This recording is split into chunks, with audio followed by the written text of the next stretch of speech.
we used to call a lightman because there's a soundman, which is a driver at the same time.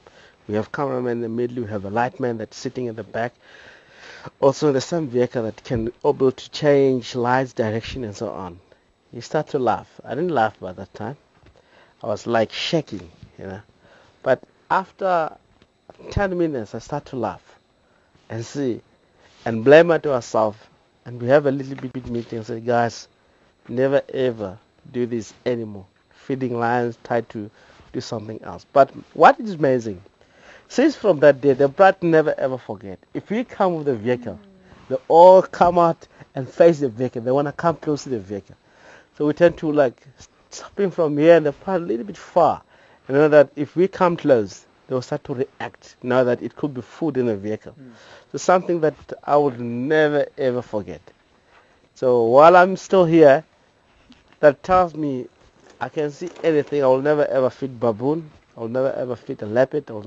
Although if it could be or gorilla lost or gorilla get killed by the leopard, and those youngsters I would never ever try to feed them or teach them that if you come with a vehicle, you always have food because they tend to be much dangerous. Yeah, They'll it can know backfire that in the wrong direction.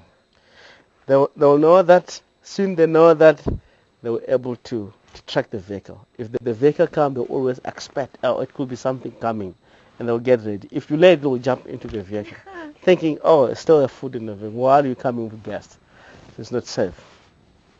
It's one of the stories that I really have out into the bush here that teach me quite a lot.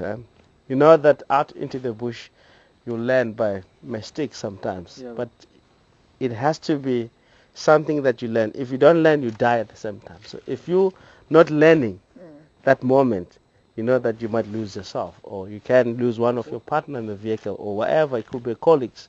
So it's something that I know it. I will never ever do again, and it's really amazing. Yeah, it's quite cool, huh? I have a lot of stories to tell. Never You've got a mind. lot of stories to tell, you know. Yes. And this is exactly what we want.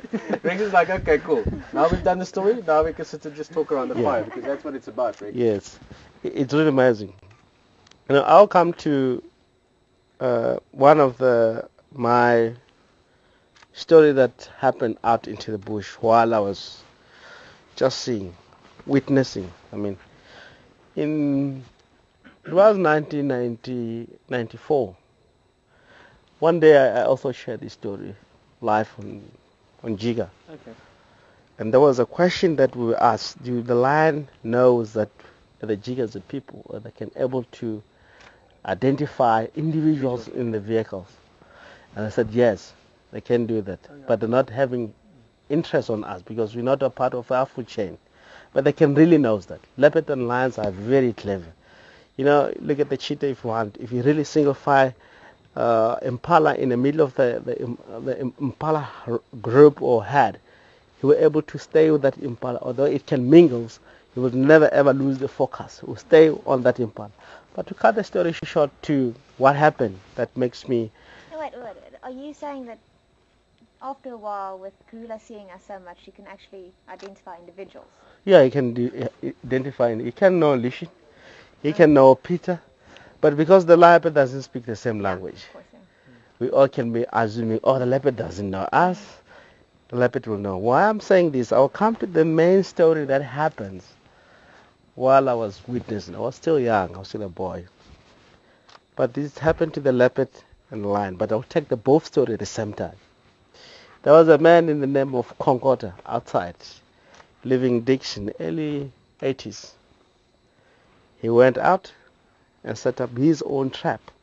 Because what happens in early days, if lions go outside the fence and go to the area where people farm cattle and goat, if they do happen to kill one of their cattle, what they do, they set up their own trap like a snare.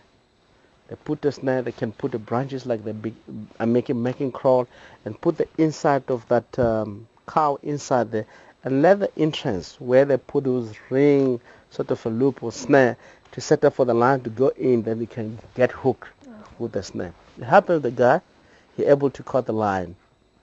There were all 5 of them.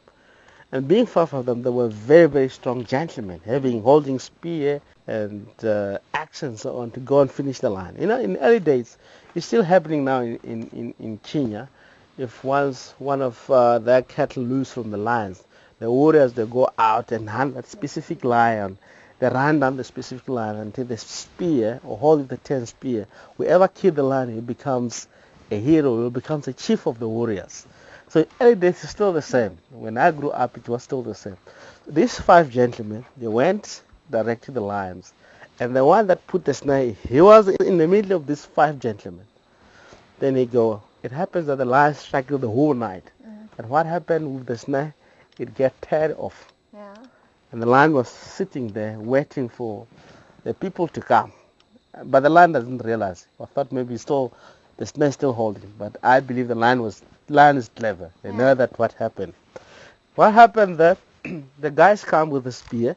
The owner of the snare is in the middle. They're all approaching at the same time with the same pace going forward. And the other guy realized while they are 15 meters away, the lion is not moving.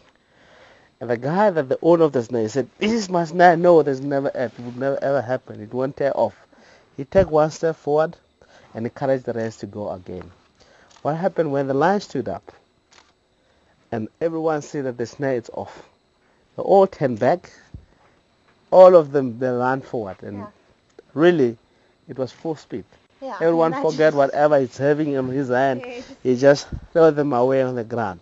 They were running 5 of them, staggered around. But what was interesting with the lion, he never go for the other people. The owner of the snare, he was a second. Imagine 5 people. The 3 guys were not that fast, but the 2 guys were fast. The lion able to run past these 3 guys and go to the owner of the snare and clap him down. Sure. So you can see that the lion can really knows. It's one of the interesting stories that it can knows who is the owner of the snare. How can they know? With the scent. Well, lions are very good in the sense of smell. They can know, which one is the owner of this, which one is really putting me pain. And it happened even, early days. I know that the man in the name of Johnny, he was familiar. He lose an eye from the leopard. He put the snare same whatever they used to put for the lions, and he go for the leopard. He caught the leopard, and leopard same plans with the lion happened. And the snare tear off, and the leopard was waiting for the owner to come. I think these guys, there were 2 this time. You can see that the leopard can really knows, or lion can really know. 2 people, but the leopard doesn't go to the other guy that doesn't put the snare. He go to the owner of the snare, and he grab him on the face and able to lose the eye easy on that way. And he get help with the crowd of the people that went there and shot, and the leopard ran away. So easy. So you can see how the leopard and lion can really knows exactly. That it makes me believe that even as individuals at the camp, the lion can know that is Peter, that is Herman, this Pete Bry, this is Rexon. So it's something that is really, really, it's amazing how the lion can do. It's one of the stories that I really have to tell, and it's a lot of information that to go along with that. Yeah. I was just thinking, not to change the trend. I was listening through all of that as well, and sorry if I was distracting a bit, obviously with the flash and everything, but I quite like the story of it. So apart from the photographs that we try to play with now, I think we should maybe add that into Fireside Chat. What do you guys think? And obviously what you think as well. Let us know. Maybe to have somewhere in the Fireside Chat, not necessarily just in the beginning or the end or the middle, but somewhere along the line, have one person telling a story. If it's someone that has a story from that week, like Lishan had the other day with the lions outside our room, or Rexon, I'm sure between me and you we can come up with enough stories for a while. But it's quite nice. Let us know what you think about it as well. But it could be quite cool to just have a part of the Fireside, maybe in the beginning or the end typically, but otherwise somewhere where it's just someone just telling one story. And that was quite a good benefit as well from this little exercise. That's nice, that Rexon, because you're talking about experiences you had, but it's like things you learned, and not necessarily went to university or with books. It's things that you learn through, that's the nice way. It's very, very nice. One was 2-3 days back, I was outside. I went outside. When we grew up, this is a very nice story that we can also do it here.